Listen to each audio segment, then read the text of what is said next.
Welcome, everyone. I'd like to start on time, and thank you all for coming to Japan Society for this JASA special lecture and the annual meeting. It's such a privilege and it's a joy to be able to host this annual meeting here at Japan Society for many years now, especially during the opening of the Spring Asia Week.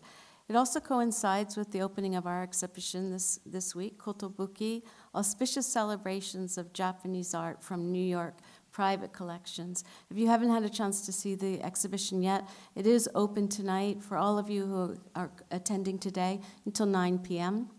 So please take a look at the exhibition. And before I turn the stage over, just one word about Kotobuki.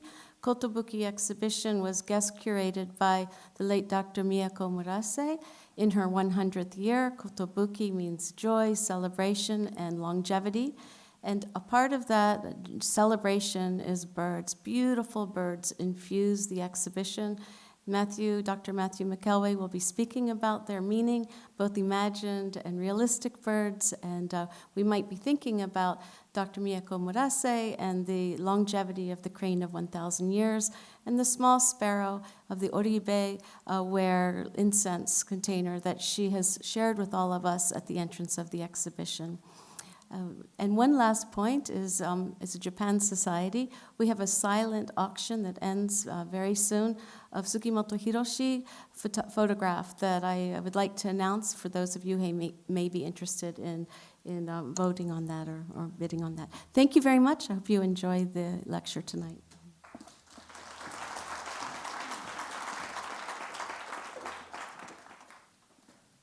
Thank you, Michelle, and welcome to all of you who are members of Japan Society and the Japanese Art Society of America.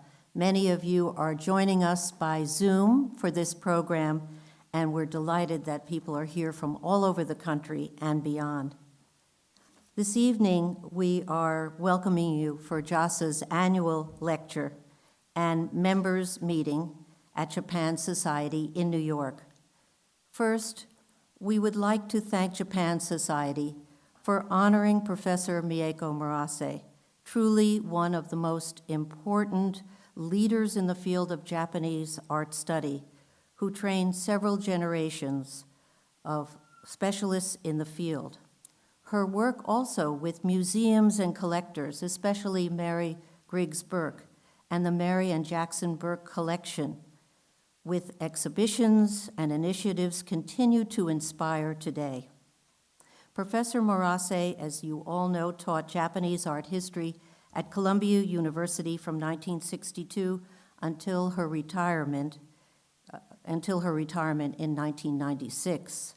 She served as a special consultant in the Department of Asian Art at the Metropolitan Museum of Art in New York City from 1996 till 2006.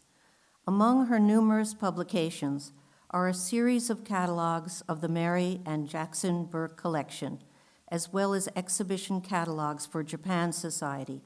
And for those who are longtime members of JASA, you will recall there was a wonderful interview with Professor Murase published in Impressions 42, Part 2, in 2021.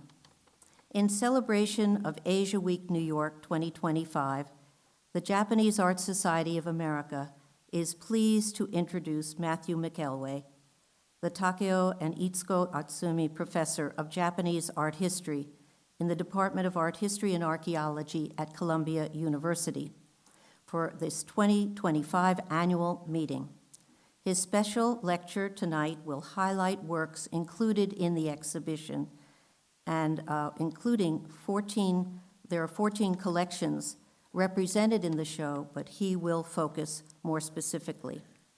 Professor McKelway's studies initially focused on urban representation in screen paintings in Japan and in Kyoto, the Rakugai Zoo, and the development of genre painting in early modern Japan, but have extended to Kano school painting, rinpa, and individualist painters in 18th century Kyoto.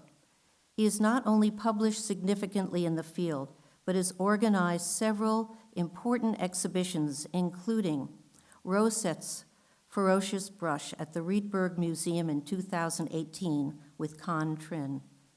You'll remember Silver Wind, the arts of Sakai Hoit's 1761 to 1828 at Japan Society in 2012, and Traditions Unbound, groundbreaking painters from 18th century Kyoto, a groundbreaking exhibition organized by the Asian Art Museum, San Francisco, with the Agency for Cultural Affairs of Japan and the Kyoto National Museum.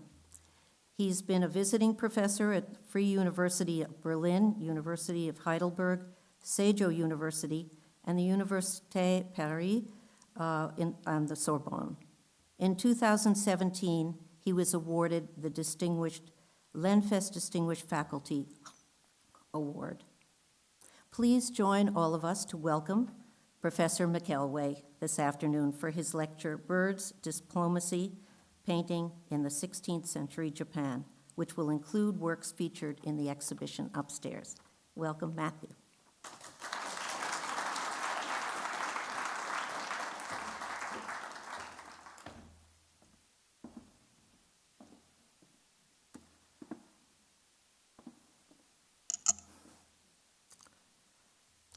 Good evening, everyone, and thank you, Amy, so much for that very generous introduction. And thank you also to Michelle Bambling, Director of the Japan Society Gallery, and to the Japanese Art Society of America for inviting me to give the annual meeting lecture this year. And Amy, thank you for coming all of the way to Zurich to see the Rosetsu exhibition. It is a pleasure to have the opportunity to give a talk outside the walls of Columbia University and away from the news helicopters. I guess the sun didn't get in. But still in a public forum in New York. Before I begin, I would like to add a few words to acknowledge and honor Professor Miyako Murase, who died last month and would have turned 101 in April. My thanks to her for over 3 decades of mentorship, collegial support, and friendship will remain inadequate for as long as I live. But as a mutual friend reminded me soon after she passed away, she is the main reason for the simple fact that I know many, if not most, of you here this evening. For it was she who brought me to New York to study so many years ago. As with many things, the pandemic, still not far enough behind in our collective rear-view mirrors, had a big impact on my work, sometimes in unexpectedly refreshing ways, that prompted me to think long and hard about my research focus. Like a lot of people, I became a bird watcher. This led to a pair of binoculars, then a camera upgrade with a lens that a friend generously lent me, and which I'm still borrowing, and then to forays further and further afield, moving steadily outward from the North Woods of Central Park down to the Ramble, to Jamaica Bay, out in Queens, to Virginia, where my parents lived, and soon enough to Japan as soon as I could get back in. My talk today is part of a journey to discover how we can regard and hopefully understand anew works of art we thought we knew about or thought we understood through the lens or filter or realm of birds.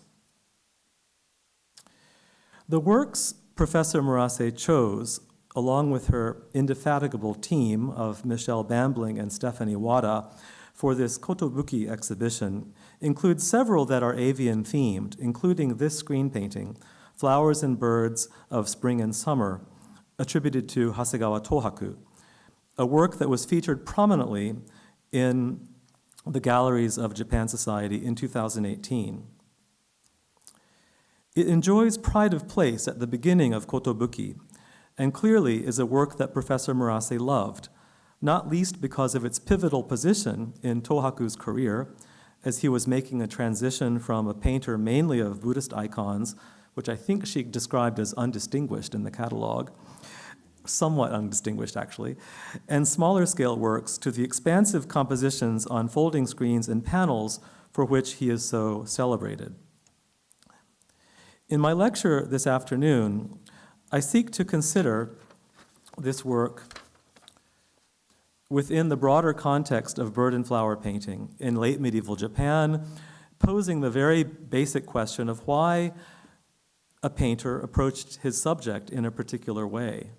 To this end, I hope to bring you all along for some close looking. We will examine the screen first from the perspective of its composition and medium, second, its specific subject matter, and finally, how it relates to and departs from other works of its type. We may find that flowers and birds and others engage to a surprising degree with Chinese painting and with the intermittent commerce in birds themselves between Ming Dynasty China and Ashikaga period Japan.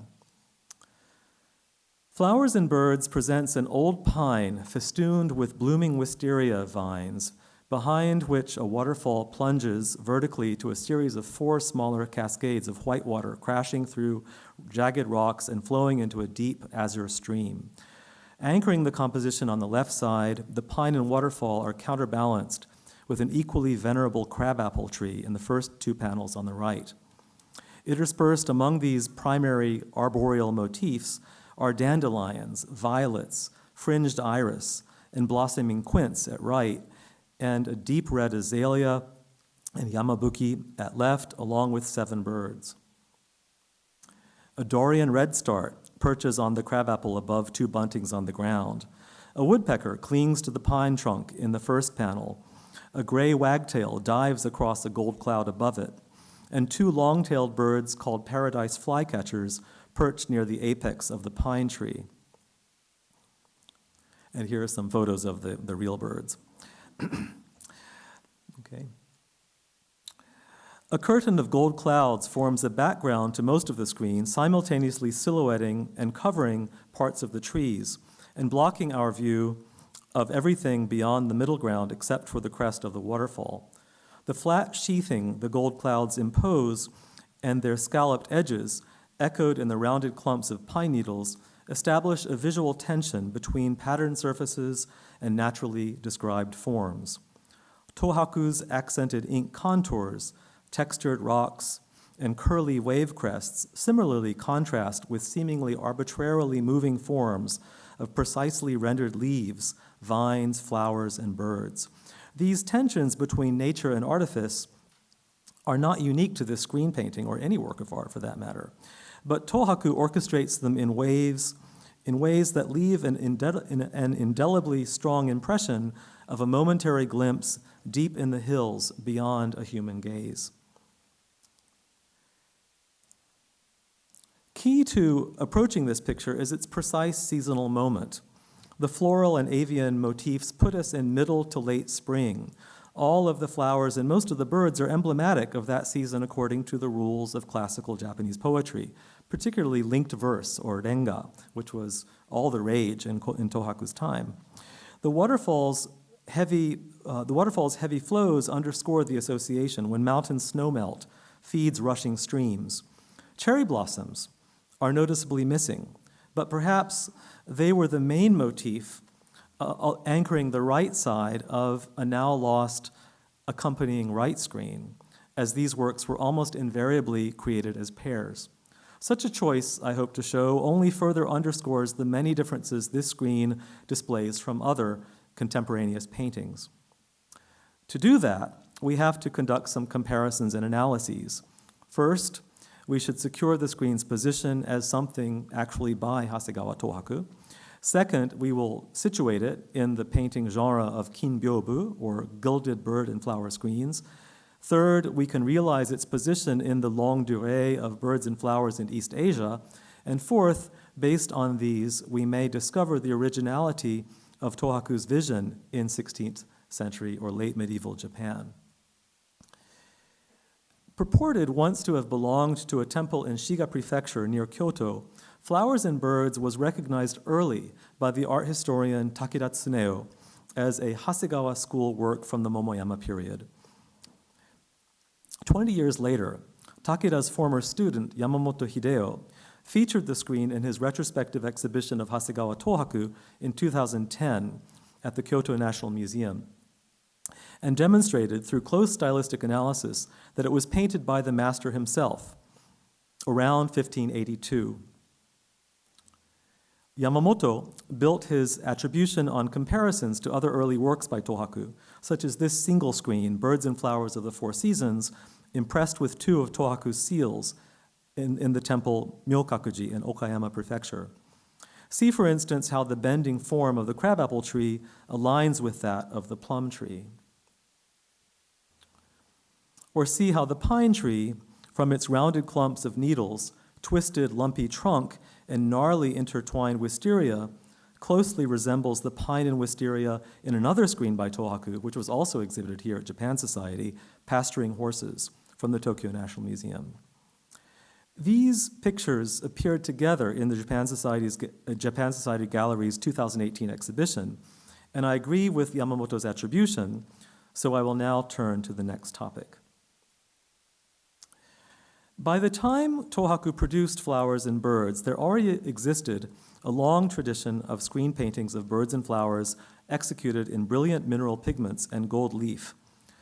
Let us go back a few decades to see the most dazzling of these works, the pair in the Hakutsuru Museum, signed and sealed by Kano Motonobu, who gives his age of 74 years old, and thus datable to 1549.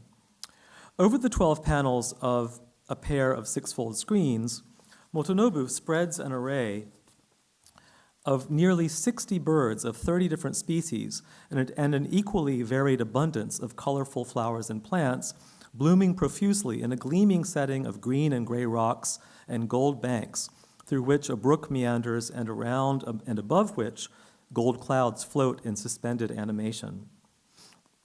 The screens teem with life. Birds flit and glide, perch on branches, skulk on low rocks, wade in the azure stream, strut before their hens, and perch silently on rocks in an impossible gathering we may normally encounter only briefly during their migrations or in our imaginations, depicted together with species from distant lands in a unified visual field that charts the passage of the four seasons. That the creatures and plants can nearly all be positively identified highlights Motonobu's goal to paint them accurately, an artistic stance that immediately comes into relief against the fantastical, gilded, timeless world they inhabit. Motonobu was not the first to depict birds and flowers from all times of the year on a pair of screens, but the work from the Hakutsuru Museum is their paramount example. The screens have rightly been characterized as portraying a paradisiacal realm like those described in Buddhist texts such as the Lotus Sutra, an interpretation that makes sense since an inscription on their box indicates that they were produced for a priest at the temple Kofukuji in Nara.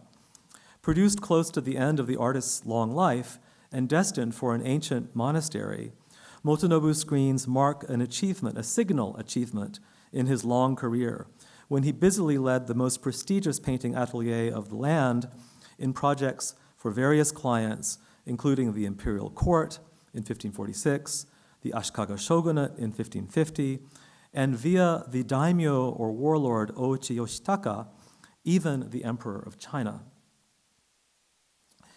We know from one important document, the inventory of objects presented to the Chinese court, that in 1541, the warlord Ouchi Yoshitaka commissioned Motonobu to produce 3 pairs of folding screens and 100 folding fans for the mission he would co-sponsor to the court of the Emperor Jiajing, 6 years later, from 1547 to 1549. This embassy would be the last of 19 missions sent to the courts at Nanjing and Beijing, which commenced with the resumption of Sino-Japanese diplomatic relations following the Ming Dynasty's restoration of native Han Chinese rule in 1368. Each mission was officially sponsored by one of the Ashikaga shoguns and led by a ranking prelate from the Gozan Zen monastic network.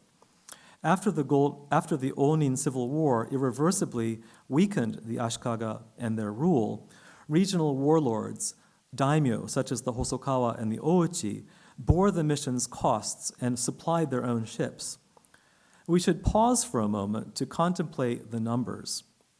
Some 600 Japanese members participated in the 1509 embassy, 450 in 1539, 637 in 1547. They encompassed a variety of purposes, from dynastic, political recognition, and cultural interchange, and of course, trade. From Japan were sent horses, thousands of swords, copper, sulfur for gunpowder, and inkstone boxes, precious minerals such as agate, fan paintings, and folding screens. From China came copper coins, since the Japanese did not mint their own, silk, both raw and woven, books, paintings, and other works of art. The 9 years for which inventories survive show a total of 26 pairs of folding screens and a staggering 800 folding fans and 105 horses sent from Japan. As Sakakibara Satoru has shown, a pattern emerges of sending 3 golden screens and 100 fans with each mission, no doubt stipulated by the receiving side in China. None of the paintings sent to China, unfortunately, are known to have survived to the present. Luckily, the inventory from 1541 provides precise descriptions of Motonobu's 3 pairs of screens, allowing us to imagine what they looked like. First were a pair depicting cranes, turtles, pine, bamboo, with mandarin ducks, mallard ducks, and small birds. Second, phoenixes and peacocks with Polonia and the sun and moon. And third, pines, maples, willows, cherry trees, and small birds. The inventory's notations for the 3 pairs of golden screens range from the boldly auspicious, replete with symbolic flora and fauna, to the celestially framed, schematic image featuring exotic and imagined birds, to the locally grounded with seasonal native birds and trees. The Hakutsuru screens by Motonobu contain motifs from each of these, thereby allowing us to visualize those sent to Emperor Jiajing's court in 1547. Moreover, they show us what was considered in the mid-16th century to be the single most representative work by Japan's most renowned painter. Other screen paintings from Kano Motonobu's workshop by his son Shoei, as well as later works, can also give us an idea of these works' appearance. The screens Motonobu created for export to China and for Kofukuji prompt us to ask the following questions. For example, how were these birds and flowers chosen? And as a corollary, what did these motifs mean to contemporary viewers? In order to address these questions, I think it is useful to reiterate a central principle about these works and the example by Hasegawa Tōhaku that I started with, and to which I will return.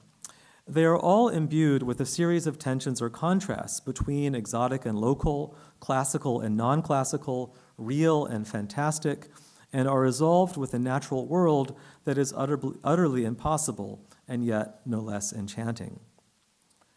To discover the significance of Motonobu's avian selection, we should explore several distinct channels, such as older works of art, literature, and actual birds.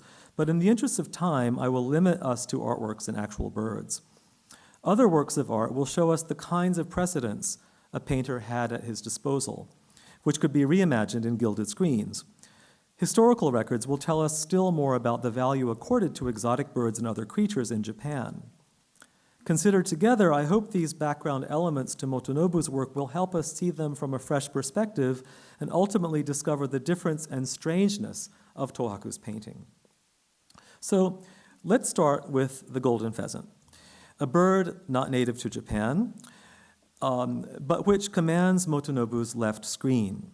Why is this non-native bird accorded such prominence? Chinese paintings like a hanging scroll in the Palace Museum in Beijing, attributed to and inscribed by the Song Emperor Huizong, start to suggest some answers. Huizong's inscription briefly describes the bird and proceeds to extol his character, noting that his knowledge is, quote, complete, perfect in the 5 virtues, thus securing a symbolic association between the beautiful bird and the qualities to which a court official might aspire. While there is no possibility that Motonobu could have seen Huizun's golden pheasant painting, because it stayed in China, his copy of the same painter emperor's Dove with Peach Blossoms in the Ashikaga shogunal collection attests to his familiarity with paintings by the emperor, even if we don't know how specifically aware he was of such moral or other connotations associated with particular birds. Painters of Motonobu's time had abundant other sources in Chinese painting from which they could model their compositions. This group, by the enigmatic painter Gei, of which the center two are included upstairs in the Kotobuki exhibition, portrays its own diverse aviary group with its own diverse aviary grouped with seasonally matched flowers and trees, and shows how Japanese painters adapted older Chinese models to their own ends. In this case, the 8 known individual images were formerly mounted on a folding screen. Numerous other examples of Ming Dynasty hanging scrolls in Japanese collections, like this quartet by Liu Ji, group together larger principal birds, such as golden pheasants and cranes, together with smaller birds. And a pair of hanging scrolls pairing golden pheasants and peacocks presents a strikingly similar composition to the Hakutsuru screens, down to the birds' poses and prominent placement of rocks. They belong to a Japanese temple today, and therefore could have served as a source for Motonobu and other painters of the Kano school, who established the reliably balanced pairs of screens counterposing large, prominent birds and large trees as well. An example by Kano Motonobu's brother, Kano Yukinobu, painted in monochrome ink with colors, provides exactly the same principles, peacocks in the right and golden pheasants on the left, and another here in the Kotobuki exhibition by an anonymous painter working from a Kano school model follows the same formula. It actually appears based on a kimbyobu by Motonobu's son, Shoei, pairing phoenixes with paulownia trees and peafowl with pines, with a supporting cast of ducks and various songbirds seen in Japan. These works and sketches of folding screens, preparatory sketches for folding screens by Motonobu, show that by the time the Hakutsuru screens were created, a basic compositional formula was well established. We should remain alert to the other corners of the visual culture that birds also occupy, such as the arts of ceramic, textiles, and lacquer. An inventory of objects sent from the Yongle emperor to the Ashikaga shogun Yoshimitsu in 1407 lists 50 lacquer vessels, indicating the prominence of these objects in official Sino-Japanese exchanges. 2 early Ming Dynasty carved lacquer vessels with peafowl and peonies and paradise flycatchers with camellias, respectively, exemplify the kinds of objects sought after in Japan and show us the pervasiveness of paired bird motifs in 15th and 16th century China. One bears a Yongle reign inscription on the back, closely resembles vessels handed down in Japan since their importation in the early 15th century, and matches precise descriptions in the inventories that survive.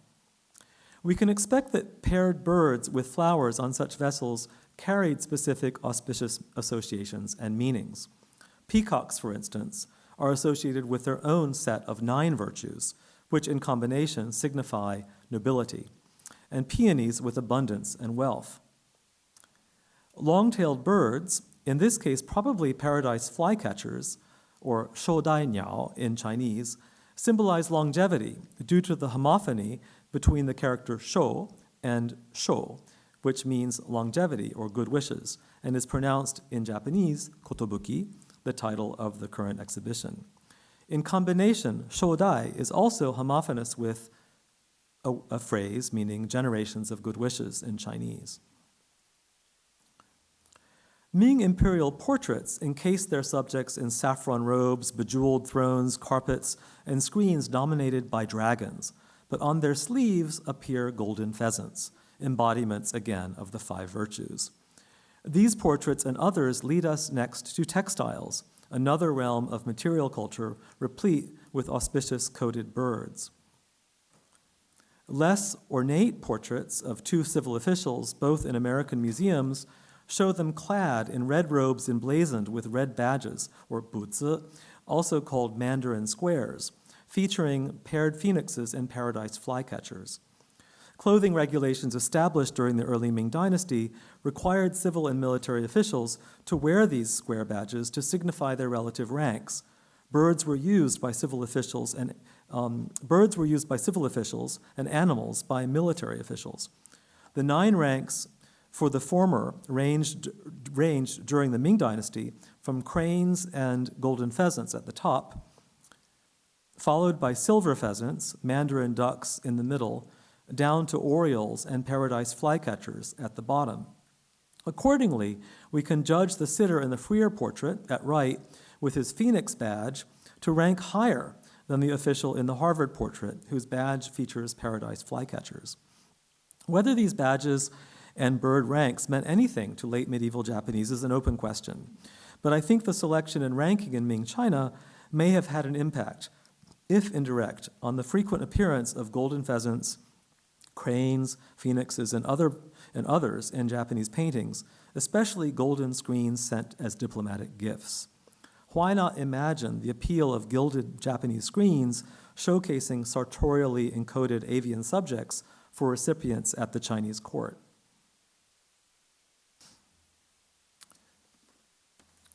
A point that often goes missing from discussions of late Muromachi period bird and flower pictures is that the interest in exotic birds manifested in works of art that was underscored by overseas trade in actual specimens.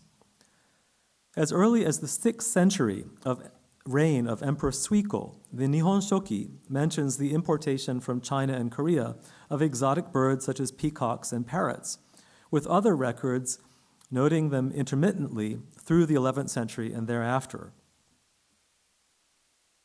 In 1458, the Zen priest Kisei Reigen wrote a poem based on a picture of golden pheasant, about a sliding panel painting of a golden pheasant that had been imported from the Jiangnan region and presented to the Ashikaga shogun, but was subsequently given to his majordomo Hosokawa Mochitaka, who kept the bird in his garden.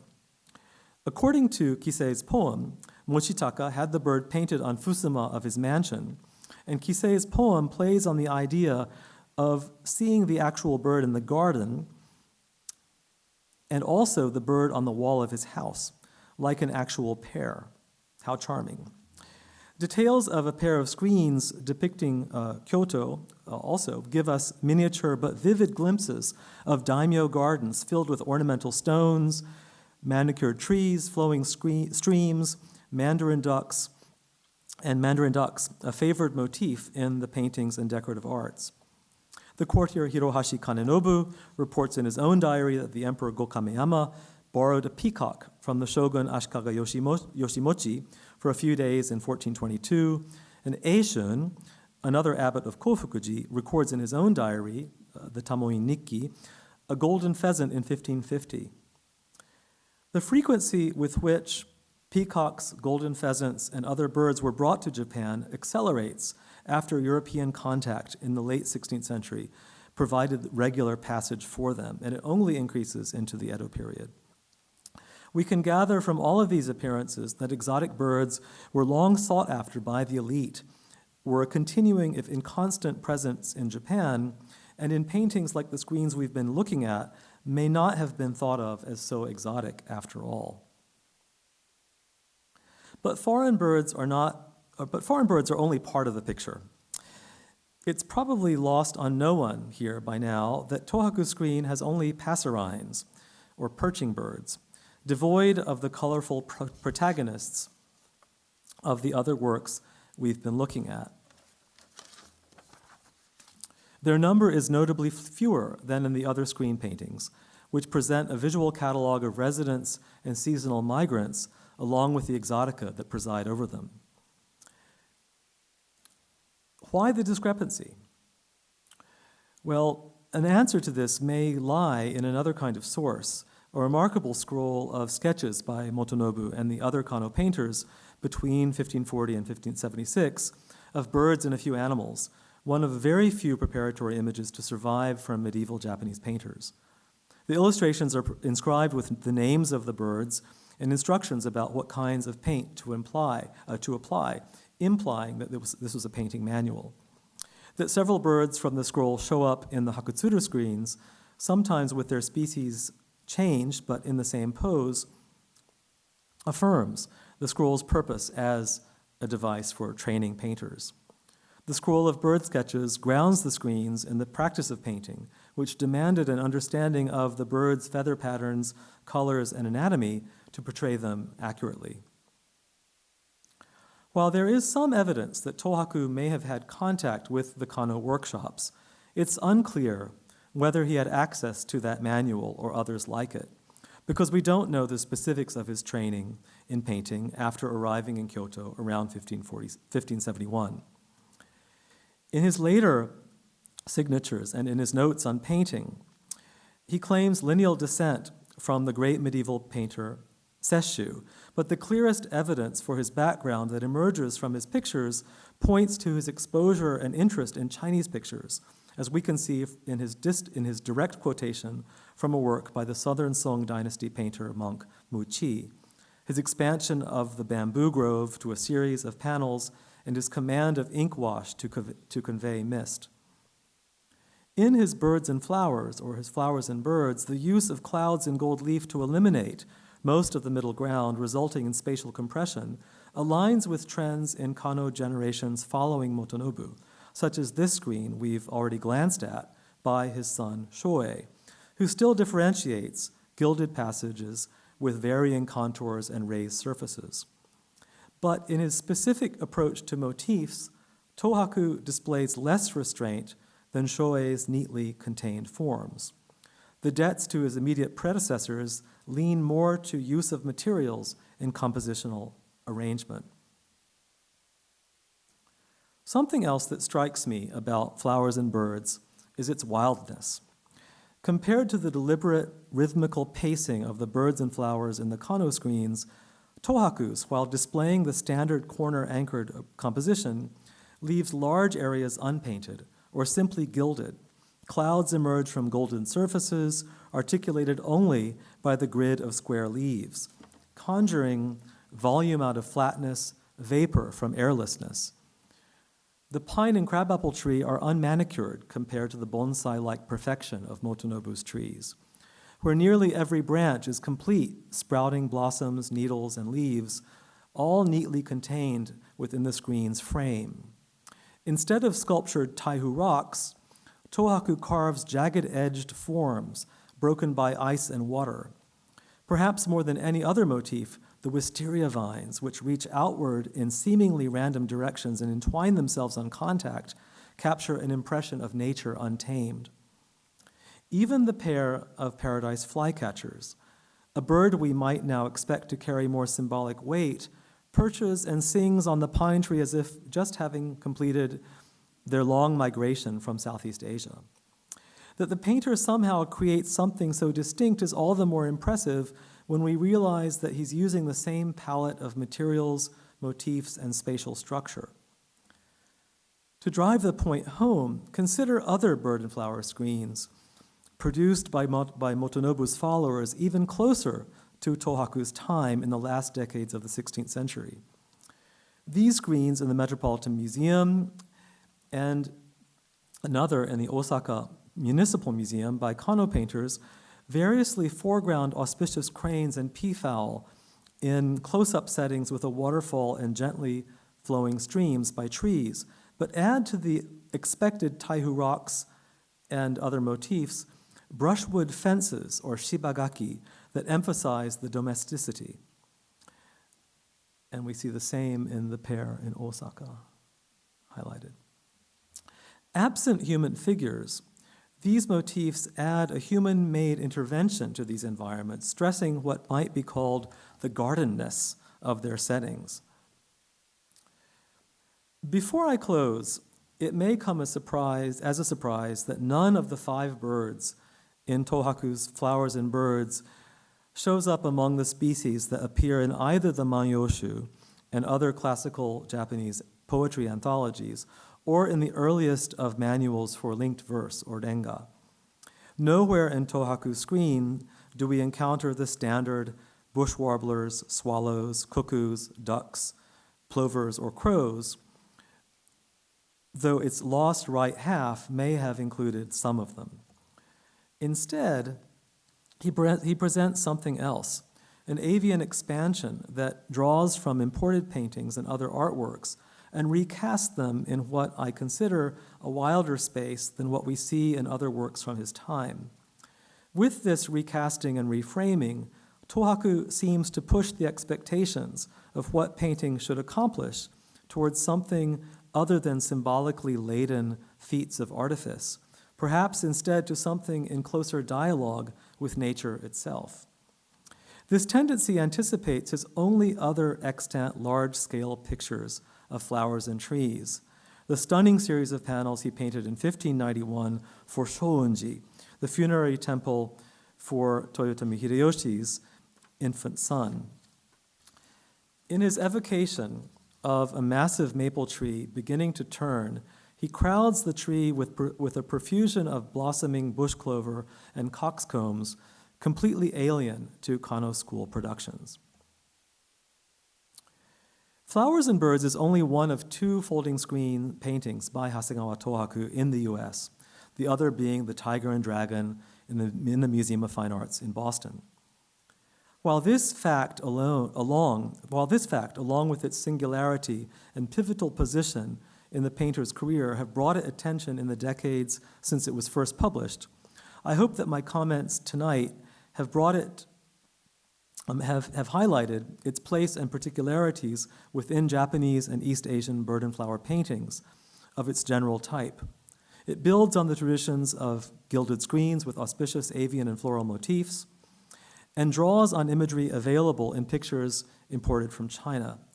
It also releases its motifs from the conventions that were steadily solidifying within the Kano school's monopoly of such paintings, offering a fresher vision, more closely aligned with the natural world beyond the garden.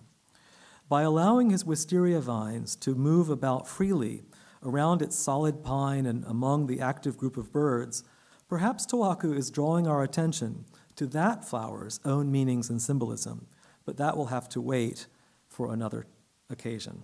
Thank you.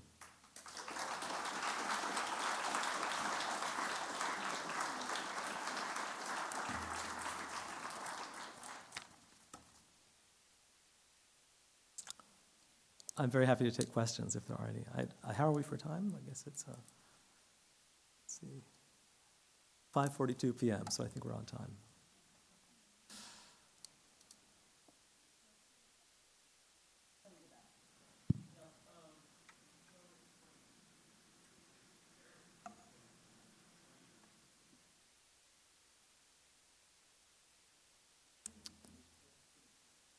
Yes, let me find it. I think I need to go back. Okay, this? Yeah. The triptych in the temple Daitokuji, from which this painting comes, is one scroll of a group of three, were in Daitokuji by the time Tōhaku was active, and he, Aaron, they were in Kamakura first, right? Allegedly, thank you. I have to ask my own former student, for information because I don't remember. But the triptych were in Kyoto by the 16th century, and Tōhaku not only quotes the crane and the bamboo in this work, but he also paints other pictures based on the gibbons in the painting that would have formed the right hand scroll of the triptych, and clearly was interested in the soft brushwork and handling of ink in the central image of the Bodhisattva Kuan Yin. So yes, he had access to it. You can see them sometimes on the same day. If the Idemitsu Museum is showing the screen, and you hurry down to Kyoto, if that painting is displayed at the Bakuryo at Daitokuji, you might see them together. Others? Yes, Philippe?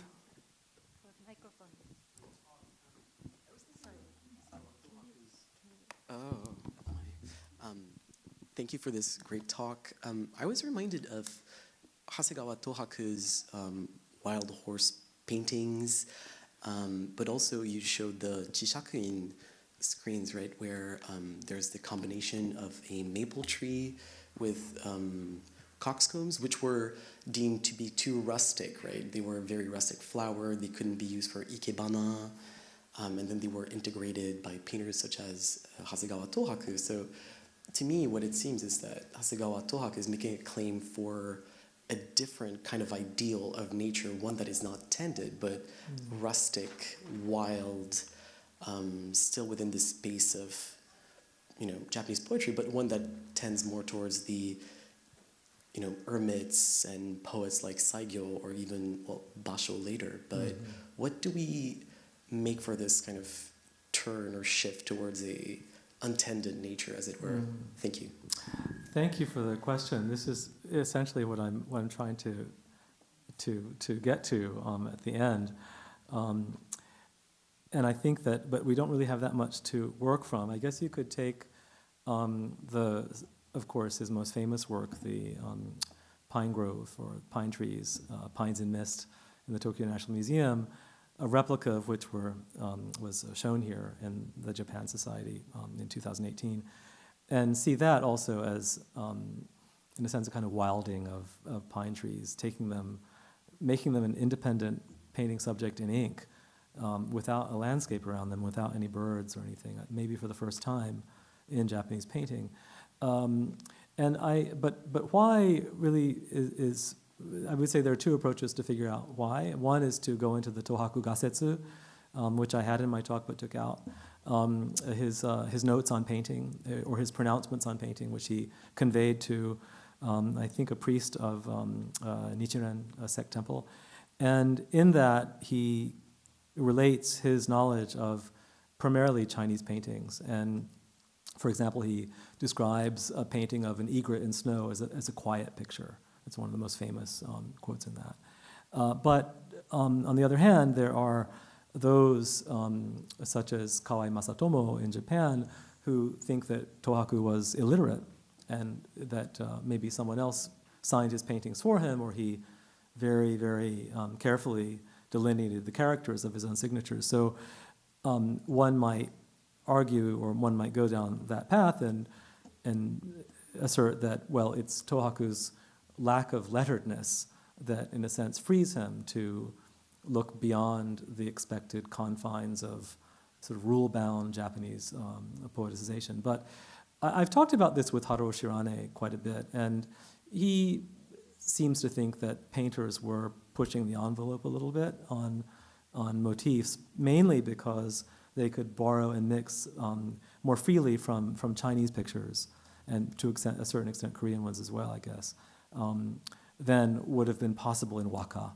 at the time. In Renga, it becomes possible as the range of accepted motifs expands, but it seems to be happening visually before it's happening in letters, if that's somewhat of an answer to your question.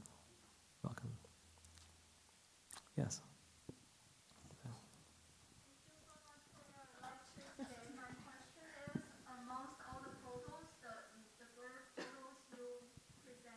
Yes. Let me see. I don't know if I can count them. Let me go back.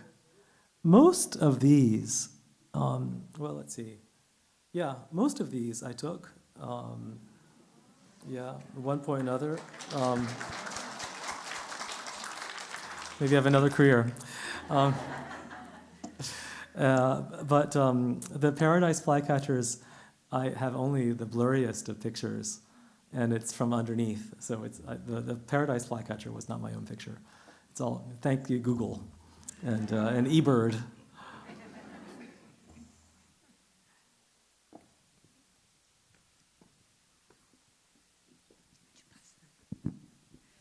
Hi, yes, thank you so much for your talk. I'm not an art history or a Japanese history person, so sorry if this is a dumb question, but what really strikes me... No questions are dumb. What really strikes me about this painting is that, contrary to what we're so used to seeing in Western and European art, there seems to not be any muscular effort to create darkness and light, yet there is so much depth. And I keep asking myself and looking at it, where is that created? And is it technical or magical? And how there is depth without the effort of light and dark to create depth. That's a great question. Yeah, there's no single light source, is there? It's I think through a few methods. One would be compositional arrangement, layering, front and back, the juxtaposition of motifs, the pine immediately in front of the waterfall, the bends in the waterfall. Another point that I should make immediately, and I can make it only with this one, the closest slide I have to show this, is that folding screen paintings they're three-dimensional objects meant to be, as you see in the galleries upstairs. And so that three-dimensionality of their surfaces can sometimes, in the hand of a painter particularly sensitive to those folds, the convexities and concavities of the folds, can also produce some spatial effect as well. Now, I should hasten to say that there, at this time, as far as I know, there's no single fixed way or rule for displaying screen paintings. They could be folded in any of a number of different ways. 4 panels flat, 2 curved, 2 folded. But the fact that in so many screen paintings, at this time and even after, that three-dimensionality is something that painters take advantage of seems to indicate that it's something they were aware of. Otherwise, the sense of shadow and light that we might expect to see in rocks or tree trunks in Western painting are not alien to painters in East Asia, and we have painting manuals by the Kano and others that show how to paint a pine trunk and indicating that it should be 6-sided, with a front surface and 2 side surfaces, and then 2 and then 3 in the back that you don't see, and that rocks should be textured and modeled in particular ways. And you can see that some in the rock in the foreground at the base of the trunk of the tree. I'm sorry to produce a close-up of this in Tōhaku's work, in which the texture strokes and ink washes are applied in ways that are designed to produce volume, and also highlights where the ink is not applied, but highlights for no one single light source. So in that way, it's very different. Another way that Tōhaku does it in this work, and you can see it especially in real life, in person upstairs, is to look at the trunk of the pine tree has gold highlights on it along the trunk, and those are also applied, I imagine, with the intention to bring out the way that scales of pine bark, when they catch the light in the right way, reflect a little bit. So and that it conveys their multifaceted surfaces. But yes, there's an overall flatness to it, absolutely. Yes, a question in the back. Did you see that magnificent pheasant screen in the London Sotheby's last time? The one in the middle? They only have about 3 or 4 screens there. No, I'm afraid I didn't. I'll have to look online. Oh, okay. It was pretty magnificent. Well, nevertheless, well, it was mine, but what I meant was it had some restoration, and there was no other restored in London left over that could do all that. And there's a lady, Susan Catcher, at the V&A, who can restore those. And Mark was saying, now I personally restored the Japanese screen market for that part of Europe because there was no one left. So I'm hoping that more and more screens come available with minor damage, and so 2 things. But the pheasant was magnificent, and I'm just wondering your thought if it was possibly by him or one of his students. It might depend on the kind of pheasant. I doubt it's by Hasegawa Tōhaku. That would be, Yeah. I would have heard about that. Sure.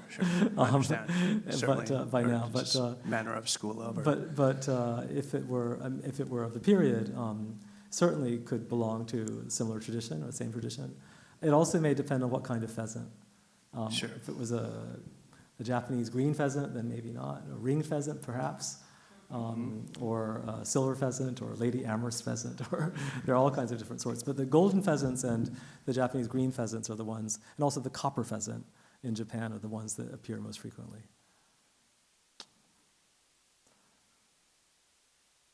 They're hard to find, pheasants. They're not.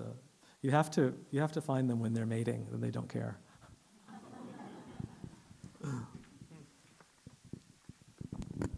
Wonderful lecture. Could you Thank you. speak just a little bit about the diplomacy aspect of the title, and was it formal, expected that a screen would be a special gift, and what the reciprocity was? Sure. I mentioned, I guess I mentioned it a bit too quickly, but diplomatic relations between Japan and China are very frequent and regular in the earliest period of contact, which is the 6th, 7th, and 8th century especially, and into the 9th.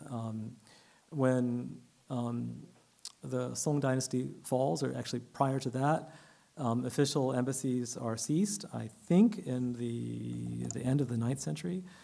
But contact continues. Private trips by monks continue unceasingly. But it's official diplomatic relations between governments that I'm referring to. And of course, the more you read about this, the more problematic one might realize it actually is, because of course China has a Huangdi or emperor, but Japan has a Tenno. And in the correspondence between Japan and China in the medieval period, the Tenno is the emperor of Japan is never mentioned.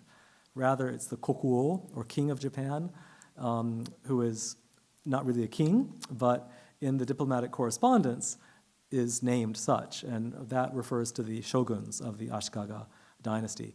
And the relations were not always so smooth, and they were intermittent partly because the Ming will put the brakes on it from time to time, and sometimes the letters that come to Japan don't say the right things, and so and remember, it takes years for all of this to happen.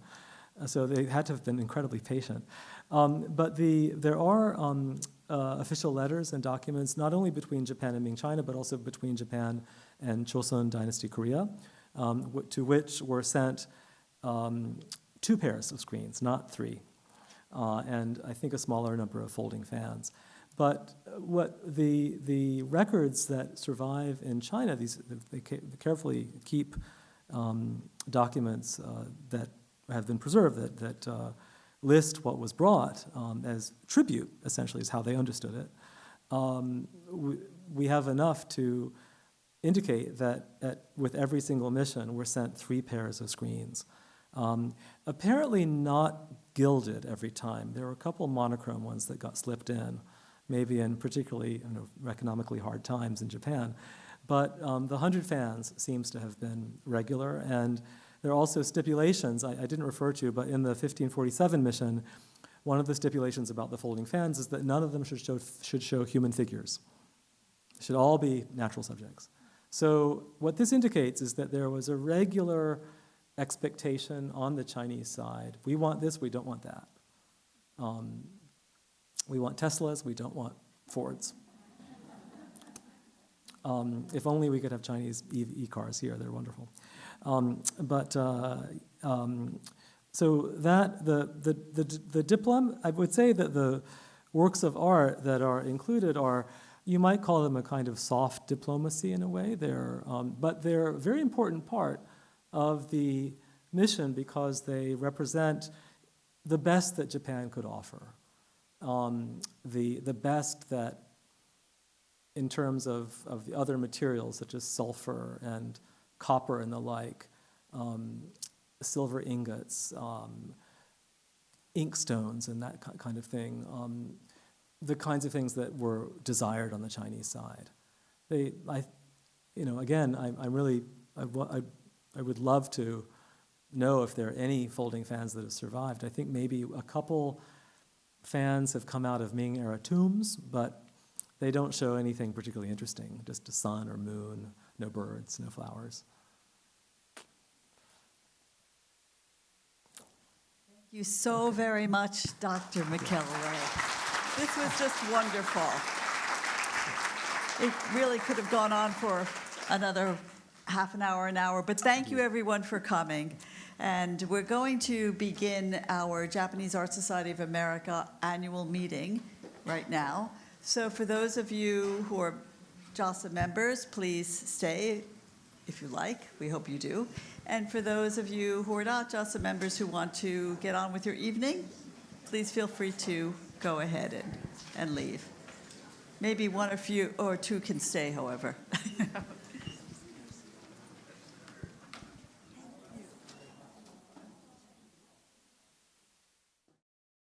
All right, well, I think I'm going to start the meeting now. First of all, thank you all for attending Dr. McKelway's wonderful lecture and also for attending our annual meeting. My remarks will be very brief, I promise, as I'm sure you will have plans for this evening, including for Asia Week. My remarks won't be more than 90 minutes, 5 minutes. I'll cover three topics: the results of the proxy ballot, a brief report on the groundbreaking exhibition Meiji Modern, and some of the recent activities of the board and the program committee. So first, as for the results of the proxy ballot for the re-election of 2 current board members and the election of 1 board member, the 2 directors who were re-elected for another 3-year term are Nick Hamatake and Sue Romaine. The new director, and yes, a brief round of applause, and the new director added to the board is Dr. Joan Cummins, who is Lisa and Bernard Sell's curator of Asian art at the Brooklyn Museum. Dr. Cummins has long been an active member of JASA, and last spring she kindly led a wonderful tour for JASA members of her 2024 exhibition, Hiroshige's 100 Famous View of Edo. Thank you, Dr. Cummins, who is in the audience. So thank you. And thank you for joining the board. Second, as for JASA's groundbreaking 50th anniversary exhibition, Meiji Modern, which closed last September, we're very pleased to report its success. It attracted more than 63,000 visitors at 3 different venues: the Asia Society in New York, the Smart Museum in Chicago, and the Museum of Fine Arts in Houston. And I'd also like to note that Bradley Bailey, co-curator of the Meiji Modern exhibition, who is in town from the Museum of Fine Arts Houston, will be giving a lecture tomorrow at 2 p.m. at the Nippon Club, which is located at 145 West 57th Street. And the talk is entitled Meiji, Taisho, and More, Masterful Techniques in Japanese Art. And either you can sign up for the talk, or as I was informed, perhaps come at the last minute. If you sign up, you can actually send an email to yhonda@nipponclub.com. That's YHONDA @nipponclub.com. And the beautiful and scholarly Meiji Modern exhibition catalog will be available for purchase tomorrow as well, and we encourage you to consider acquiring a copy. Third, the board has been active in several areas, such as working to establish a travel grant for rising scholars who will attend academic conferences to present their research. The board is also working to streamline and modernize JASA's corporate bylaws to bring them up to date with current best practices for nonprofit entities. Our 2024 financial situation is adequate for JASA's current activities, but we are continuing to pursue a capital campaign named Securing Our Future that was launched several years ago in order to strengthen the underpinnings of JASA's finances for its future activities. And we hope you will continue or consider supporting this campaign, which will help support the study of Japanese art. And we will be separately sending out a very short 2024 financial summary or financial report to our members. The JASA Program Committee has also been busy organizing monthly Zoom webinars, which are recorded and posted on the JASA website, and in-person museum and gallery visits. We'll shortly be announcing a Zoom webinar on Shinhanga at the Worcester Art Museum, and we're planning several for the upcoming months. Now, I'd like to end with expressing my thanks to all those who work so tirelessly for JASA. First, let me express my heartfelt thanks to Impressions editor Julia Meach and her extraordinary team. Their work enables you to receive this beautiful and singular publication. I'd also like to thank members of the JASA board for their service, and to JASA's membership coordinator, Cheryl Gall, our webmaster, Cheryl Solimini, and to Allison Tolman, who termed off the board just last year, but has remained an active member of the program committee and an advisor to the JASA board. And finally, please allow me to express our sincere condolences for the loss of Allison's father, Norman Tolman, who was an important figure in the field of contemporary Japanese prints and art. And also my condolences for the loss of renowned collector Dick Danziger, as well as artist Miki Aoyagi Izzard. Now, without further ado, thank you all for coming, and have a good evening and Asia Week. So thank you.